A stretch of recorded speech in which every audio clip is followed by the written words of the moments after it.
le inculcaba a los niños en el set de filmación este tipo de pensamiento de que tengo que hacer a Dan feliz, porque si haces a Dan feliz, él va a hacer cosas por ti y te va a sacar adelante. Sí, total. Al comienzo, los niños llegaban a verlo a él como una figura paternal y decía que las personas lo llamaban a él Daddy en el set, porque así es como a él le gustaba que lo llamaran. Hay una escena en la cual incluso los niños dicen, es que Dan Snyder incluso ya se metía a los sketches, y en una escena los niños le dicen, oh sí, Dan es nuestro dios. Wow. Y es que pedo.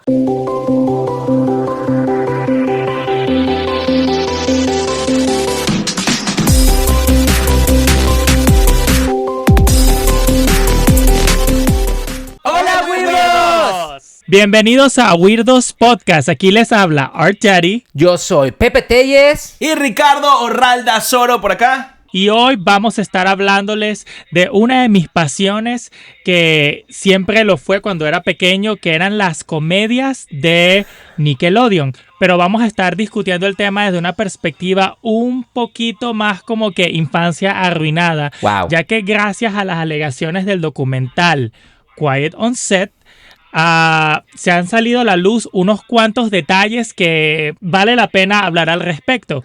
Chicos, ¿ustedes han llegado a saber algo del documental Quiet on Set? Sí, claro que sí, pero antes de entrar en tema, como siempre, los invitamos a suscribirse a nuestro canal, que le den clic en la campanita, que compartan, que hagan lo que quieran y además que le den en qué botón. Tenemos el super like, que es el nuevo botón en donde nos van a estar apoyando por aquí, que básicamente es como, digamos, un Patreon, pero creemos que es como que más directo a ustedes, mejor para que puedan apoyarnos aquí. De verdad, ahí tienen diferentes tipos de niveles donde pueden apoyarnos y nos están ayudando aquí en la producción del podcast para que hagamos mejor iluminación, mejor sonido y sigamos echándole estas historias que tanto nos gustan. Y bueno, también quería aprovechar de decir que me consta que Brian está obsesionado con este tema hace 4 años, antes de que fuera cool.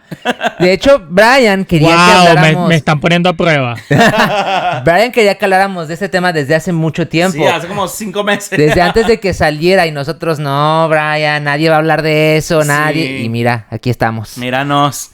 Pero bueno, sí, efectivamente, empezamos a ver el documental Quiet on the Set, que fue escrito y dirigido por las escritoras Kate Taylor y Shaki Cole. Salían nuestras amigas Shaki Cole y Katie Taylor. Pero nada más que nada para que ustedes sepan de dónde viene la información y que básicamente lo que vamos a hacer es una recopilación de lo que más nos interesa de este documental.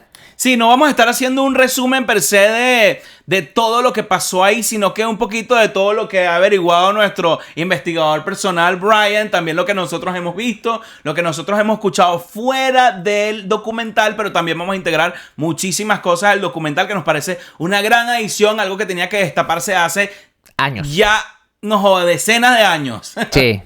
Pero bueno, vamos a seguir, la información siempre estuvo allí. Y me gustaría comenzar primero diciéndole a ustedes, al público, que Nickelodeon fue una de las razones por las cuales quise venir a los Estados Unidos, ya que yo crecí en el mundo en el cual todas estas series de Dan Schneider, que son como que el show de Amanda, Drake y Bell, iCarly, Victorious, Soy 101... Todas esas series me influenciaron a querer vivir el estilo de vida que se me mostraba en la pantalla. Claro. Cierto. Me parecía muy interesante, incluso al punto de que en mi ambiente laboral yo siempre quise trabajar en Nickelodeon. Siempre quería ser parte de esos sets de filmaciones donde son las escuelas, los salones de clase. Me parecía un mundo muy interesante. Y vaya que cuando la información llegó a mis oídos...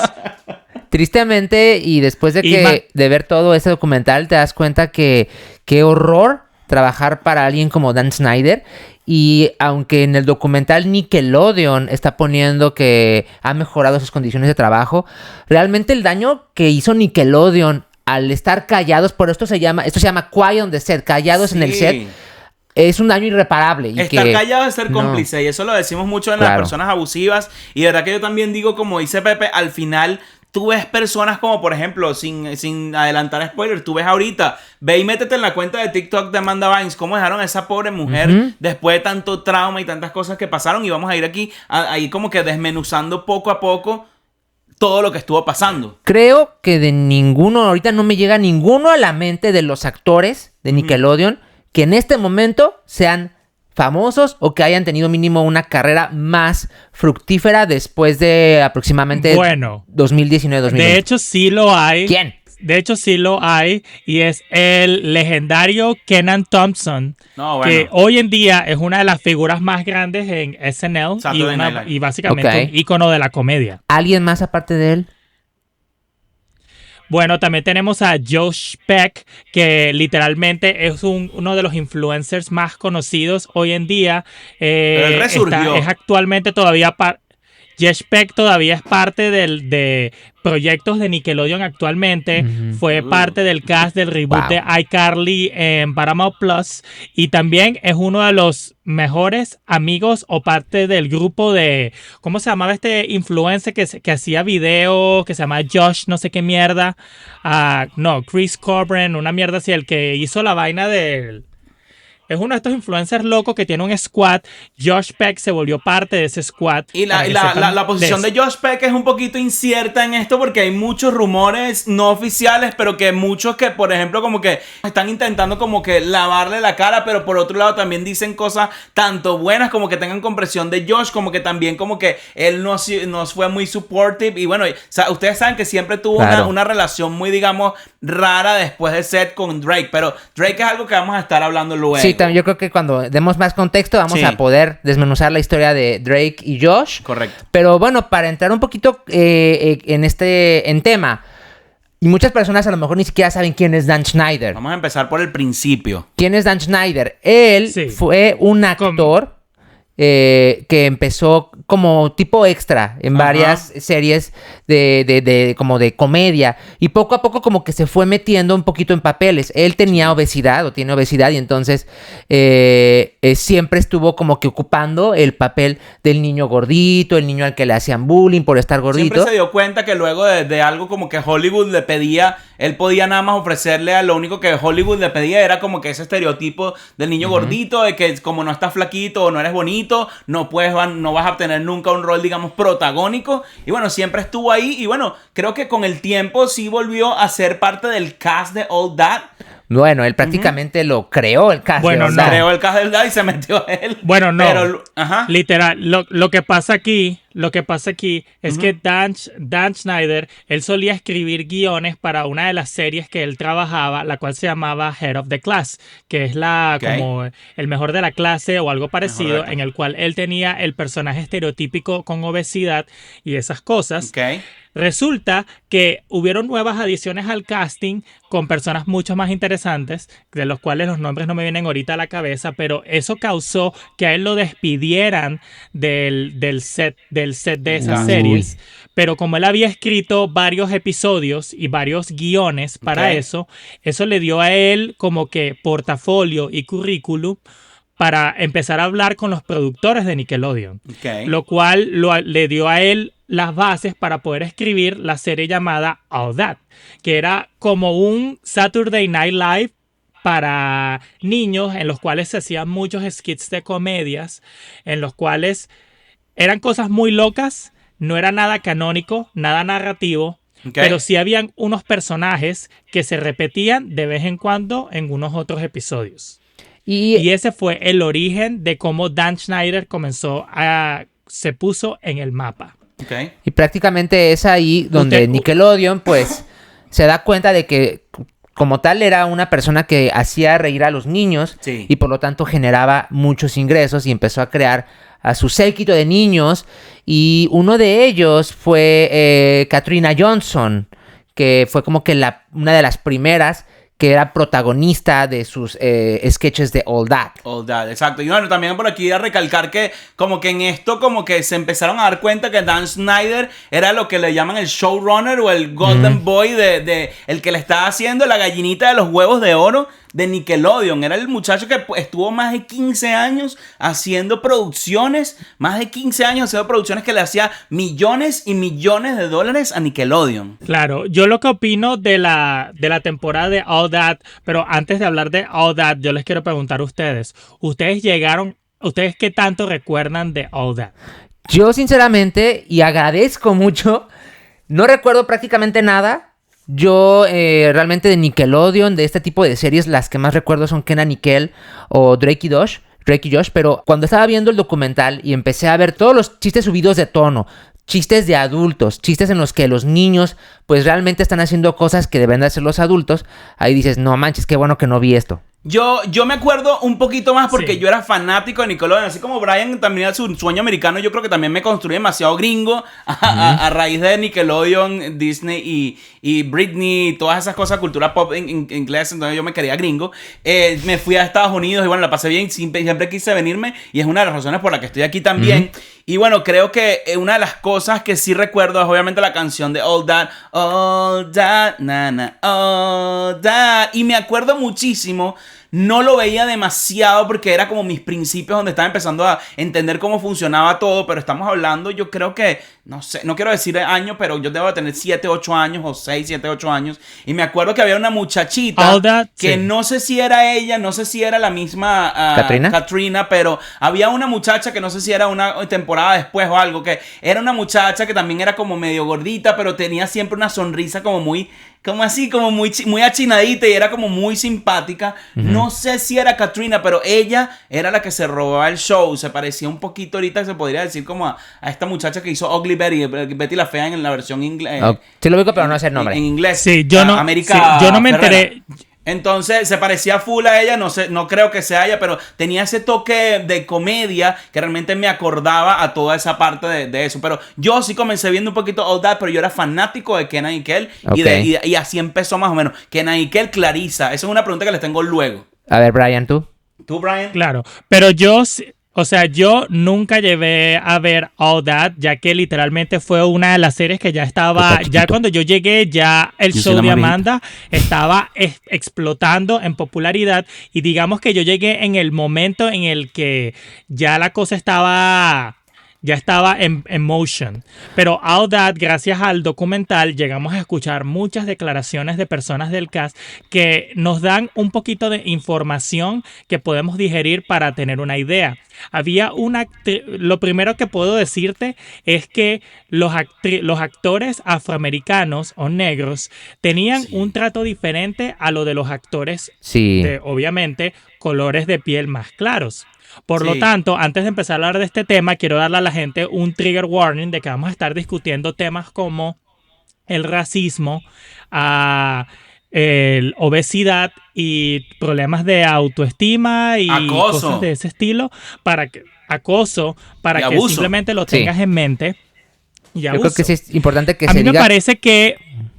Perdón, yo creo que es importante que se diga con el nombre como es, para que la gente sepa exactamente que estamos hablando de violencia, tanto violencia laboral como violencia infantil, en todos los aspectos que se puedan imaginar. Así que si por alguna razón se sienten vulnerables, tienen todo el derecho también de retirarse de nuestro También canal. hacer el disclaimer de que nosotros no somos psicólogos, no somos investigadores privados, simplemente estamos aquí dando la opinión en base a lo que investigamos y en base a el documental de Disney, en base al documental que está ahorita Quiet on Set. Y también queremos decirles que obviamente ninguna de nuestras opiniones son al 100% la verdad absoluta. Claro. Siempre hay cosas que tal vez podemos estar dando, que tal vez necesitamos uno que otros correcciones. Sin embargo, creo que estamos haciendo muy bien una investigación donde hicimos nuestra tarea, por ejemplo. Eso. Y por favor, suscríbanse. Aprovechando. Claro. Lo que podemos decir de All That es que la mayoría de los conflictos que ocurrieron en ese show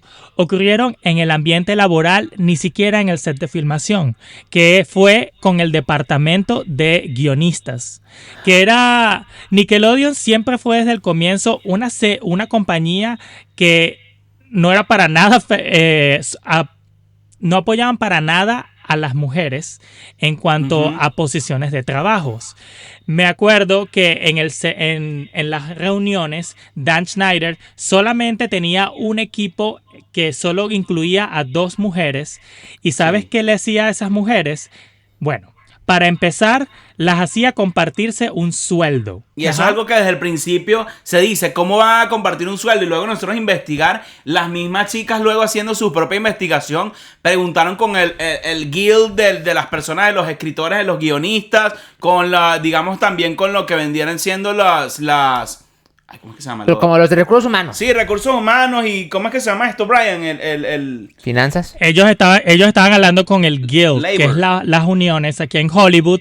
Todos los uniones. departamentos de ciertas producciones audiovisuales trabajan con uniones. Entonces los Screenwriters Guild, que es el departamento de unión de los guionistas, son, digamos que el organismo que se encarga de que tú tengas tus derechos al día y que la gente te esté pagando lo que tú debas. Sí, correcto. Y ellos le decían, no, esta no es la manera en la que esto no sirve de que se divide un sueldo. Esto simplemente es una locura de lo que la persona que te lo dijo. Y el problema es que, bueno, imagínate tener finalmente el trabajo de tus sueños, el trabajo que siempre has querido, trabajar en el lugar que más has anhelado. Correcto. Y que te obliguen en primera a dividir tu sueldo. Y no solamente eso, dividir el sueldo es una cosa. Luego que te estén explotando, a trabajar desde las 6 de la mañana hasta las 12 de la noche, que las obligaban, se comenta que las obligaban a, por ejemplo, súbete a la mesa y haz como si te estuvieran azotando. Y cosas así, o sea, realmente ellas en un momento pues tuvieron que aguantar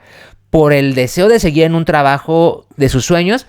Pero llega un momento en el que explotas. Mandarlas a pegar gritos como que soy una estúpida. O de repente, al principio empezó siendo como que, bueno, grita la palabra, no sé, pepinillo. ¡Ay, pepinillo! ¡Ah! Pero luego, después, con el tiempo y con los meses, ya no era grato lo de, ay, bueno, grita la palabra pepinillo porque es gracioso, sino que grita la palabra soy una estúpida. Y las carajas tenían que hacerlo por el simple hecho de que necesitaban comer, necesitaban pagar un alquiler.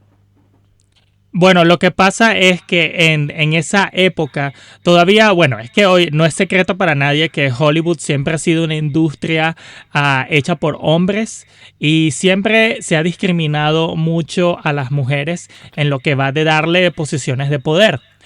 Estas escritoras en los años 90, solamente un 30% de los escritores que estaban en la unión, solo el 30% eran mujeres, ya que era muy difícil para ellas conseguir oportunidades trabajando en este tipo de posiciones. Wow. Y lo interesante de trabajar con Dan Schneider es que él tenía un trato que yo diría que si tú lo estudias hasta hoy en día y lo puedes ver en el documental, él sabía cómo manipular a la gente de cierta manera para que se sintieran como que dependían de su felicidad para que ellos pudieran ser felices. Mira, y yo aquí les voy a contar algo. Me voy a abrir un poquito a ustedes y les voy a decir una cosa que yo he visto en estas semanas que hemos estado investigando lo de Dan Schneider y todo. Yo tuve una especie, digamos, de experiencia de, digamos, algo así como acoso de una persona que de alguna manera era mi jefe, ¿no?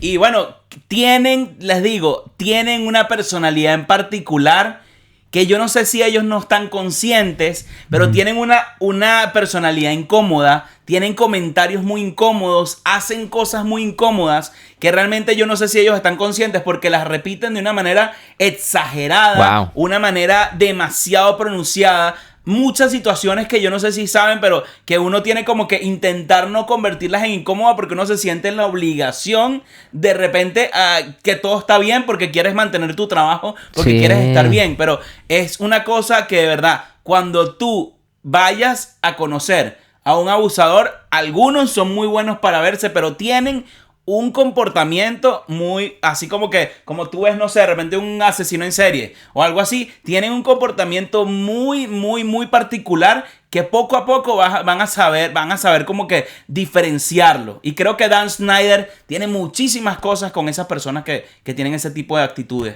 Yo creo que él, bueno, tiene una personalidad muy manipuladora y controladora, muy dominante, que eso hace que en primera pueda escalar a posiciones de alta gerencia. Ajá. Y al mismo tiempo pues que tenga a la gente con miedo todo el tiempo porque dicen que cuando él llegaba al set era un ambiente lleno de estrés en el que no sabías si no podías ni siquiera levantarte para ir al baño o para comer.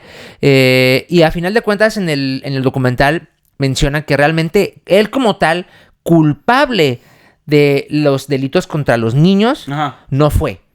Puede ser culpable, pero él, gracias a eso, había como que mantenía a la gente enmascarada. Él sabía, yo creo que él sabía. Él sabía todo. Mira, también otra cosa es que estas personas usualmente están en una posición de poder, de la que se están aprovechando, por así decirlo. Solo que, bueno, obviamente tienes que saber desmenuzar las cosas. Está en una posición de poder donde esa persona tal vez tiene todo el conocimiento que necesita la empresa o le está dando el dinero que necesita la empresa, pero ellos saben de ese poder que tienen y empiezan a utilizarlo para aplicarlo de las maneras que ellos quieren. Algunos hombres lo van a utilizar simplemente para abusar de subsecretarias, de las mujeres, X o Y, pero en este caso, mucho más dark, obviamente, estamos entrando en un pozo totalmente más profundo. Eran hombres que estaban obsesionados con cosas de niños, cosas, digamos, por decirlo del lado más, digamos, sexual, no sé si esto se puede decir, después vemos, pero realmente como que estaban obsesionados con los niños, no como el otro de la manera machista, ojo, que no es mejor, pero es una nueva, es otro tipo de manifestar ese poder y aplicar esa presión y sentir que son poderosos y abusar del poder.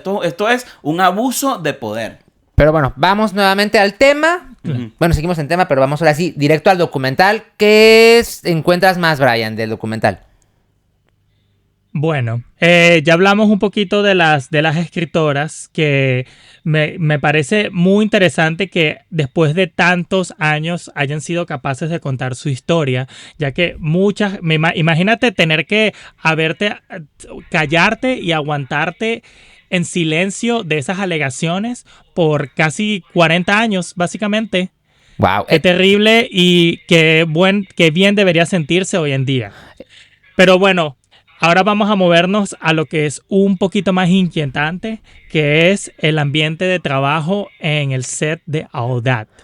All That, como les dije, es una serie que no llegué a ver los episodios, pero si vas y ves los clips, te darás cuenta de que hay muchos episodios que tienen mucho doble sentido. Doble sentido con la comedia, probablemente diría que es el estilo icónico de Dan Schneider, ya que todas las bromas, inclusive cuando ves Victorious y iCarly y Drake y Josh, te darás cuenta que hay muchas bromas sexuales que literalmente cuando uno era pequeño uno no se daba cuenta. Además de que durante el set de All That habían muchos niños en las filmaciones. Esto no era algo que ocurría casualmente en los sitcoms, ya que antes utilizaban adultos que actuaban como personas más jóvenes en el set. Fue gracias a la entrada de Dan Schneider en el poder que empezaban a dejar más niños entrar a los sets de filmaciones. Inclusive la audiencia del All That eran puros niños. Entonces imagínate un set de filmación como con 40, 60 niños, además de tu cast que está completamente hecho de niños. Eso para personas con las intenciones más malas, eso es como un paraíso en el cual ellos podían hacer lo que les diera la gana, ya que Dan no tenía ya que debido al éxito de los shows, Nickelodeon le daba a él mucha libertad y no había mucha supervisión. No puede ser. Lo cual causaba mucho estruendo, ya que Dan Schneider, por más que la gente lo culpa a él de todo, las personas que trabajaban en el set con él llegaban hasta ser mucho peores que él. Claro. Por ejemplo, tenemos el caso de Jason Handy, que era uno de los asistentes de producción, que él se encargaba de llevar a los niños a sus padres al set. Uh-huh. Entonces, él pasaba mucho tiempo con los niños y él hablaba con ellos. Los padres decían que él era una persona que se portaba muy bien, que era muy nice, lo que te diría, muy bien el chamo. Este chamo, durante sus días de trabajo, intercambiaba su información con los niños, llegando al punto de que inclusive se mandaban emails. Y se comunicaban entre ellos, lo cual a mí me parecía muy raro que mi hijo de menos de 10 años, 12 años se esté comunicando con una persona de, no sé, 20, 30 años en su momento.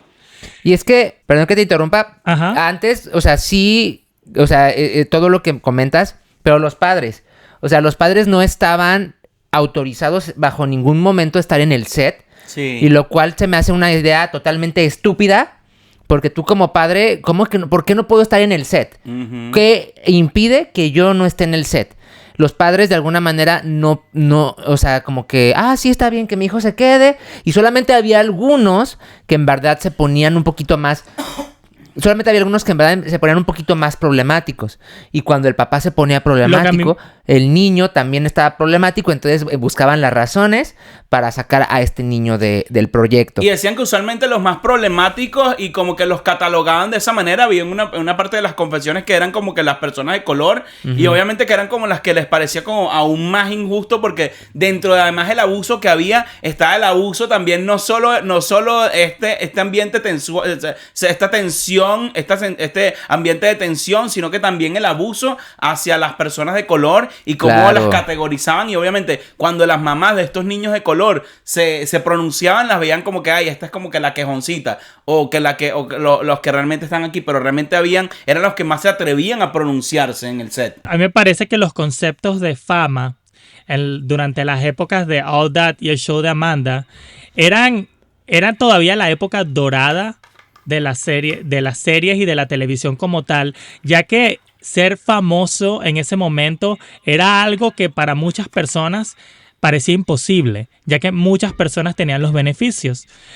Por lo tanto, la mayoría de estos padres, de estos niños, se dejaban hacer muchos de estos maltratos y se dejaban alejarse de los niños y se hacían de la vista gorda porque pensaban que esta gente tenía el poder de quitarles el futuro y la fama a sus niños. Sí, tenían el poder y tenían también el dinero en las manos, porque esa gente, mientras había muchos de los padres que, estaban preocupados y eso, pero habían otros, como va a decir Pepe ahorita, que le estaban dando la nana, le estaban dando la plata, le estaban dando la guita, y ellos estaban como decíamos en Venezuela, estaban mamando esa teta y obviamente no la iban a soltar.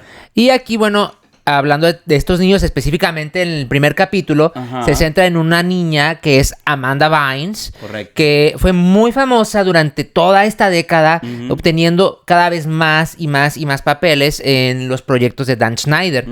Que en esta situación el papá de alguna manera no es que estuviera a lo mejor 100% enterado de lo que ocurría, pero sí era cómplice.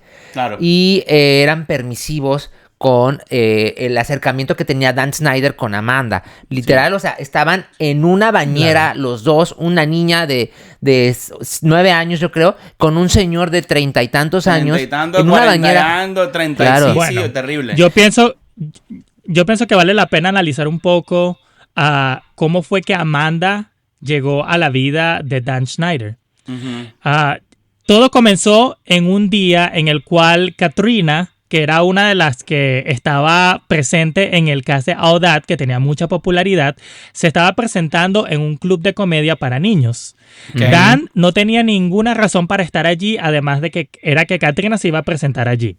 En esos momentos, la atención de Dan se le va completamente a una jovencita Amanda Bynes que está bailando y demostrando todo en el escenario.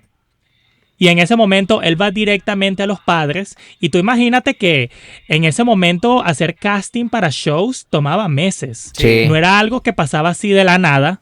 Tenías que a veces hacer bootcamps. Tenías que hacer entrenamientos por meses y meses para poder llegar a un rol protagónico. Imagínate que Dan Schneider se le acerca a los padres de Amanda y le dicen: yo quiero hacer a esa chica famosa. Tú te imaginarás la reacción de los padres, ya que, según decía el padre de Amanda, él siempre quiso ser un comediante. Un comediante. Sí. Se decía que frustrado. Se decía que él estaba viviendo su sueño a través de Amanda.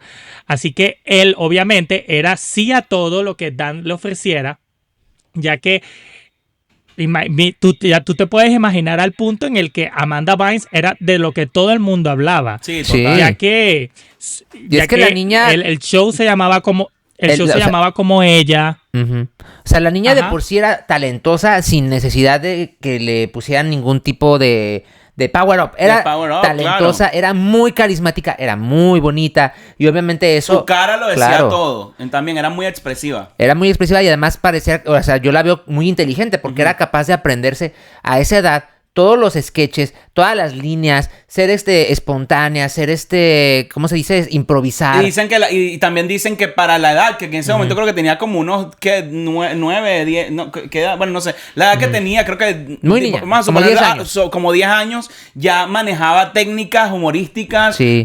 Todo lo que es la parte técnica, hacía las pausas donde tenía que hacerlo, utilizaba los chistes cuando tenía que utilizarlo, el tiempo, el timing, todo lo tenía muy bueno. Y decían como que, ¿cómo va a tener una chica de 10 años tanto talento como un comediante de 30 años que vemos ahorita en los podcasts? Lo cual a mí me da a entender que efectivamente, como dice Brian, el papá estaba viviendo su sueño frustrado en la niña. Total. Y desde chiquita la puso a ballet, bailar, y actuación, a mantenerla desde chiquita a un estrés. Y bueno, estamos hablando también de lo que es el show de Amanda, pero vamos a hablar de lo que pudo haber sido, porque iba a ser el show de Katrina Jones, sí. ¿no? Entonces, ¿qué tenemos que decir de ese show de Katrina Jones? ¿Por qué no se dio ese show de Katrina Jones? A ver, Brian. Bueno, el show de Katrina no se dio a luz para empezar porque, o sea, honestamente, bueno, no voy a apoyar a nadie aquí, pero de Katrina Show no suena nada como de Amanda Show. Así que por lo menos en esa parte sí les digo que la pegaron con el nombre mejor. Bueno, pero realmente pero yo segundo, creo que también es costumbre. Si se llamaba de Katrina Show, tal vez hubiéramos dicho, imagínense cómo suena Amanda Show.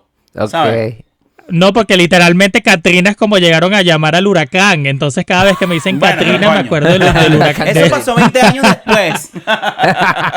Por algo no se llama Claro, así. pero bueno, según Dan tenía un modus operandi, que es la manera en la que él se movía con las personas de su casting. Y es que él ponía a las personas en un pedestal al comienzo. Claro. Él decía, ven, te voy a hacer una estrella, voy a cumplir tus sueños. Y luego va a aparecer una persona mucho mejor y él te va a reemplazar. Claro. Que es básicamente como el tipo Leonardo DiCaprio, de que ya cuando la chama cumple cierta edad, ya como que ya valiste. Ya, chao. Uy. Lo mismo hacía Dan. Lo mismo hacía Dan con eso. Llegando al punto de que le inculcaba a los niños en el set de filmación, él normalizaba este tipo de pensamiento de que tengo que hacer a Dan feliz, porque si haces a Dan feliz, él va a hacer cosas por ti y te va a sacar Sí. adelante. Sí, total. Sí, al comienzo, inclusive los niños llegaban a verlo a él como una figura paternal y decía que las personas lo llamaban a él Daddy en el set porque horror. así es como a él le gustaba que lo llamaran. Qué horror. Wow. No our daddy, Daddy. Hay una escena en la cual incluso los niños dicen, es que Dan Snyder incluso ya se metía a los sketches. Y en una escena los niños le dicen, oh sí, Dan es nuestro Dios. Wow. Y es que pedo. No, sí. Así mismo. Y lo interesante de todo esto es que cuando tú eres un niño y vives en un mundo en el cual estás con la ficción de tu personaje en un set de filmación, en un ambiente laboral, llega un punto en el que no sabes diferenciar con ciertas conductas y qué está bien y qué está mal. Wow. Y esto es lo que hacía Dan durante sus guiones, que ponía a los niños en estas situaciones y estas bromas adultas, lo cual hacía que los niños normalizaran las conductas que él le hacía a ellos fuera del set de filmación. Exacto. Lo cual era súper interesante porque entonces tú como niño no puedes procesar qué está mal y qué está bien. Entonces cuando tú te ponen a Dan Schneider como ese tipo de persona, eso le daba a él el ambiente para poder ser él mismo y poder hacer lo que él quisiera con esos niños en el set. ¿Y qué pasa por lo menos con esto que veníamos diciendo de Katrina Jones, para cerrar un poquito la idea? Y es que más o menos a Katrina empezaron a decirle, ya con todo esto que estamos contando de la preferencia de este señor con Amanda, como que poco a poco le empezaron a decir a Katrina, hey, tú estás como ganando de peso últimamente, y bueno, eso es lo que no estamos buscando un poco, de verdad que le empezaron a decir a los padres, bueno, mira, lo que pasa es que tu hija ya está un poco, digamos, más rellenita, entonces no está entrando en el cast que nosotros deberíamos. Que entonces, ya tenemos una niña gorda, ya sí, tenemos literal. una niña no gorda podemos tener aquí, dos. entonces no podemos tener dos, así que lamentablemente no vamos a proceder. Y bueno, básicamente desde este momento esa chica es literalmente desplazada. Sí. No sé si ustedes tienen información de qué es lo que hizo luego fuera de Nickelodeon, pero básicamente sale del radar de Nickelodeon y la alejaron, y desde ese momento dejó de sonar Katrina Jones y empezó a sonar Amanda Bynes. Y bueno, Exactamente. incluyendo a otras escenas, había muchísimas escenas que, te digo, yo estoy agradecido de que yo no las vi, pero en ese documental se muestran a los niños en qué situaciones los ponían. Entonces, hay una escena en la cual hay un niño, que aparte de todo morenito, lo llenan de mantequilla de maní y lo ponen en el piso y de repente sueltan a los perros para que los perros laman toda la mantequilla de maní que tiene el niño. ¿Qué tal? Y bueno, qué casualidad que fue, lo pusieron al muchacho de color, que lo pusieron en el piso, lo pusieron, o sea, demasiadas cosas muy bizarras, de verdad que cosas que no deberían estarse haciendo, por lo menos en set de niños, Dios mío. Inclusive había uno de los niños morenitos del set que lo pusieron en una escena a vender galletas de las niñas exploradoras y le dieron como motivación para su personaje. Básicamente le dijeron, eres un vendedor de sustancias o algo y tienes que verte de esa manera.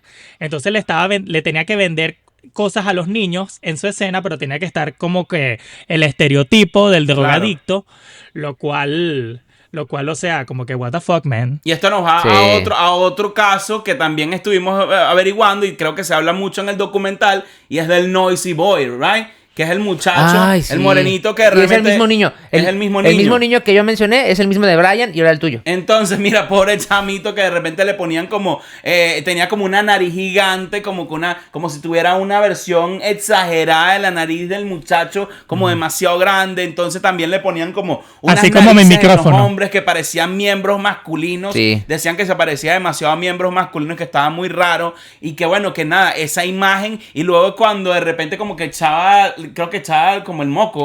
Sí, echaba moco, pero era literal una semejanza a la eyaculación masculina. Y le caía ese moco en la cara de una niña. O sea, imagínense hasta qué punto marico. estábamos llegando. Y bueno, creo que también hay otro por ahí que se me está pasando, pero sí, hablando del Noisy Boy, bueno, imagínense, también creo que escuché algo, no sé si era broma o no, sobre algo como el niño feto o algo así. Es el mismo niño. Ahora también... Lo hicieron feto. Y lo más triste de eso es que, como en la Morenito, le dijeron al niño, no, a ti no te podemos poner un traje de color claro, te vamos a poner un traje de color carbón, o sea, que le iban a poner un traje de color carbón, además iba a ser un niño feto. O sea, imagínense todo esto que de repente tiene que ver mucho con la sexualidad y la reproducción de un adulto, pero lo quieren meter en un plató con niños o personas menores de edad. Todo eso era, y bueno, terrible. Sin entrar en lo próximo que vamos a entrar en este mismo capítulo, que si quieren podemos empezar a abrir, y es la obsesión de Dan Snyder con los pies o con el queso o el sadomasoquismo que le tenía a los pies. Wow. ¿Qué tienes que decir de eso, Brian? Bueno, yo tengo que hablarte del highlight del show de Amanda y All That, y es el caso de Jason Handy. Okay. Jason Handy es uno de los asistentes de producción que su trabajo era enviar a los niños al set de filmación. Okay. Él era amado por los padres, llegando al punto de que los padres decían, marico, tienes que hacerte amigo de este chamo porque este chamo ya trabaja en Nickelodeon y él te puede recomendar a gente y esas cosas para que te dieran papeles. Porque como decía, obtener papeles en Hollywood en esa época era muy difícil. Llegó un momento en el que una de las madres se puso en contacto con su hija, le enviaba correos electrónicos a esta niña y le decía, mira, esto es las ideas que tenemos para el guión, para tu personaje. Okay. Todo se veía muy bien. Pero luego, unos días después, él le envía un correo electrónico a una de las niñas y la niña, la reacción inmediata de ella es cerrar su computadora e irse a su cuarto. La mamá se preocupa un poquito por ella y la sigue y le dice, mira, mijita, todo está bien. ¿Qué pasa? La niña le muestra el correo electrónico a ella y resulta que había una foto de este personaje sosteniendo su miembro y pues bueno, diciéndole a la niña que estaba pensando en ella. ¡Qué horror! Imagínate que tú como padre, ¿cómo te sentirías al respecto? O sea, yo creo que cualquier padre con un poquito de cerebro hubiera hecho lo que tendría que haber hecho, es llamar a la policía y hacer pues una demanda pertinente. La señora no hizo nada. La señora dijo, estaba... confundida. Confundida no, o sea, ella estaba, es que si lo hago, me voy a ver como una mala mamá. Esa fue lo que dijo literal en el documental. Y es como, qué estúpida tienes ¿Cómo que vas a ser ser... una mala mamá al ver un acto de acoso y no hacer nada al respecto? Eres una mala mamá al ser cómplice, porque al callarte Sí. y no hacer nada al respecto, estás siendo cómplice. Y lo que dije, no, y ya no permití que mi hija regresara al set, y ya con eso ya me lavo las manos. Con pero, más razón, si no iba más al set y no iba a tener los mismos beneficios, ¿por qué no lo denuncia? Wow. O sea, si a final de cuentas, no solamente Claro, es por no, ella, lo sino que- por sí, todos lo los que niños terminó siguientes. pasando. Claro. Sí, lo que terminó pasando fue que la mamá decidió, obviamente, no llevar a su hija de vuelta al set de filmación. Me huele a plata. Ella dijo, ya, esta es la gota que derramó el vaso y todo, y se decidieron, y se quedaron callados porque ellos decían, Nickelodeon es una compañía enorme, no quiero meterme en problemas, porque al final del día, las batallas legales usualmente gana el que tenga más plata. Entonces, Pues pasa. no importa lo que ella hiciera, probablemente nada hubiera cambiado y se hubiera ganado unos cuantos enemigos. Wow. Pero hubieron padres que sí terminaron denunciando al personaje y se hizo una demanda masiva de la cual Jason sí terminó yendo a prisión.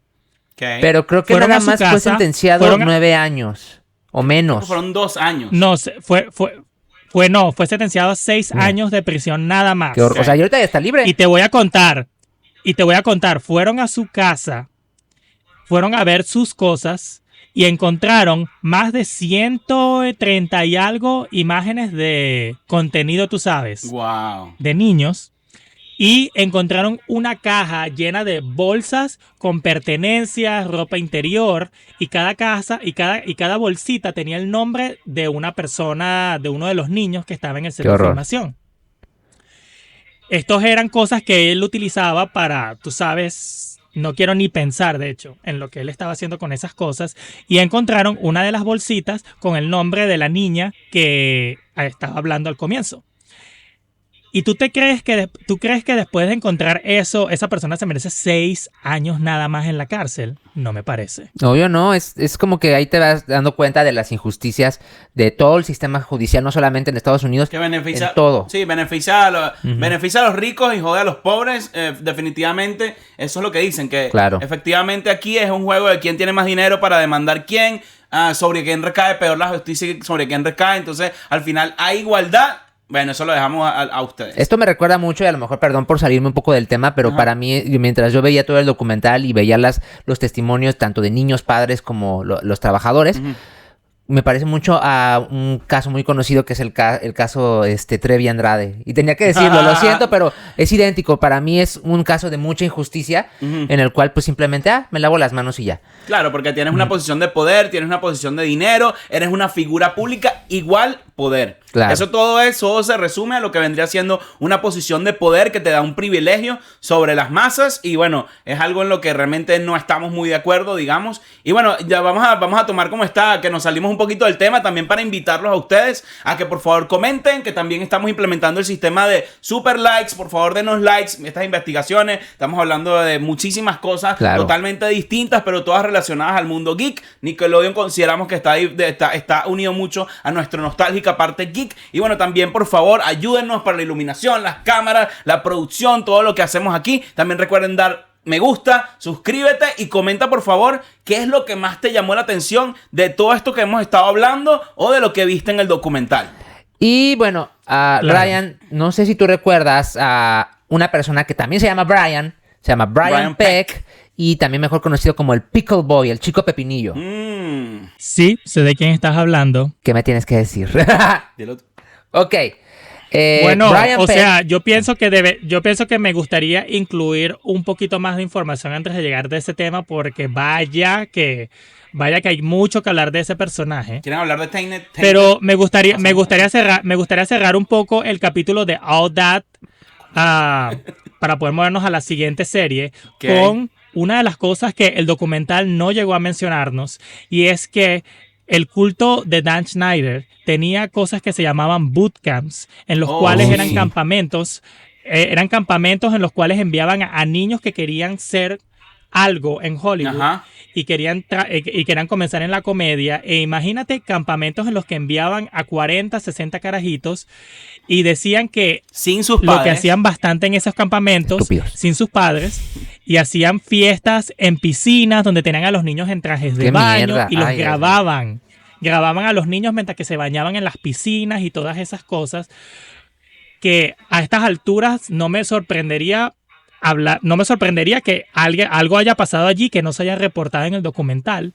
Sí, total. Pero eso estaba pasando y nadie se enteraba al respecto. Pero y es que Dan Schneider muchas veces, y yo lo hablo desde desde la parte punto de vista de la víctima, yo creo que muchas víctimas no se atreven a alzar la voz por millones de razones, y todas las razones son comprensibles: miedo, vergüenza, cualquier cosa. Y es evidente que pues muchos no van a decir lo que vivieron hasta que se armen de valor, y se entiende, pero pues imagínate todo lo que no se ha dicho y todo lo que todavía no se sabe. Sí, todo lo que no se sabe, y por ahí dicen que por lo menos que 99% de los casos que hay que se denuncian en una comisaría, realmente solo el 1% del 99% que hay en el mundo son reportados y son así. Entonces, si sacas esa lógica, el 99% no es deportado. Imagínate la cantidad de cosas que se cuelan por debajo de esto, y que es lo que no se denuncia por miedos, por incluso por dinero por debajo de la mesa, incluso por acuerdos, por incluso que le salió bien, tenía suerte y le salió bien la cosa. Imagínense esas cosas que no se denunciaron, la cantidad de niños que fueron víctimas, no son los niños estrellas, sino los niños que están apuntando a ser estrellas. Claro. Sí, o sea, me parece que es muy interesante porque hasta antes de que el documental saliera a la luz, todo el mundo estaba apuntando. No, hasta que el documental salió a la luz, todo el mundo ponía a Dan Schneider en el centro de todo. Pero realmente, cuando analizas la situación, él lo único que hacía era abrirle las puertas a personas que trabajaban en su mismo entorno para que hicieran cosas que inclusive fueron hasta peores que las cosas que él hizo.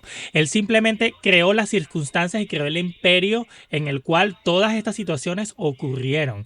Pero, o sea, ya cuando lleguemos al tema de Brian Peck, ahí es donde te voy a decir que nos enteramos de muchos detalles que se omitieron en este documental. Sí. Pero en lo que va de Brian Peck, yo solo tengo una cosa que decir que me resaltó mucho del documental. Y fue que llevaba a niños a su casa en la cual tenía parrilladas, en los cuales era este hombre en sus 30, 40 años, e invitaba a los niños a que vinieran sin sus padres, lo cual todavía yo me sigo preguntando qué onda con estos padres. Estúpidos. ¿Sabes qué me pusiste a pensar cuando dijiste eso? Que tal vez este Dan Schneider era como el Jeffrey Epstein, pero del mundo de Nickelodeon. Obviamente Jeffrey Epstein es el monstruo, pero ojo, estamos comparando monstruo con monstruo. Sí. Era el monstruo del plató de Nickelodeon o de los sets de filmación, porque yo creo que también trabajó en otros estudios, pero era el monstruo, el rey de esto. Y bueno, quién sabe si él lo que hacía era grooming para los demás y ayudarlos a todos para los demás. Y era el Jeffrey Epstein del plató, por así decirlo.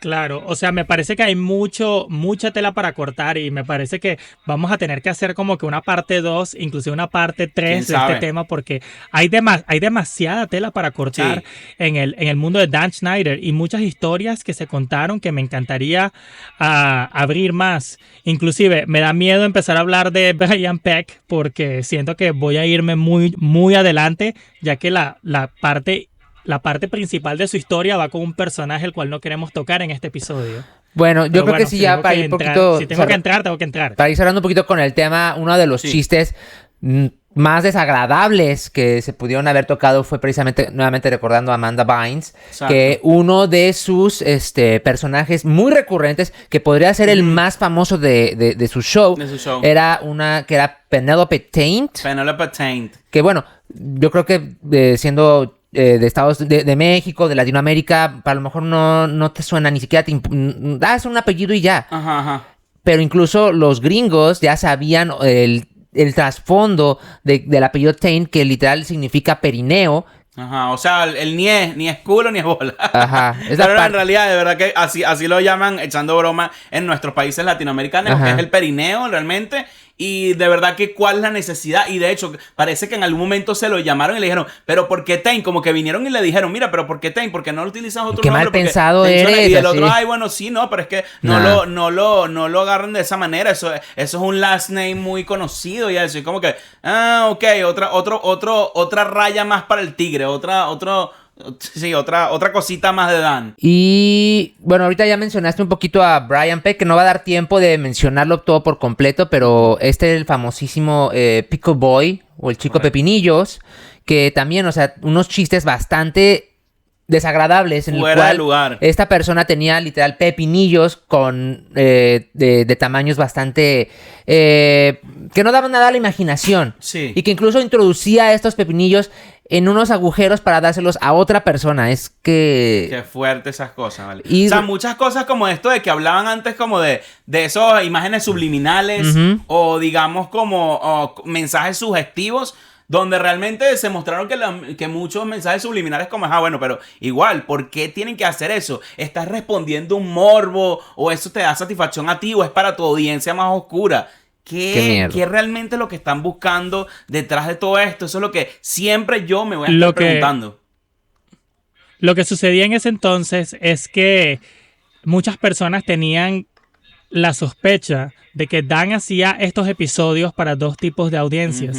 Él hacía las bromas de doble sentido para él y para tener su propia librería privada. Y la segunda era para enviársela a la audiencia, pero él hacía estas series más que todo para él.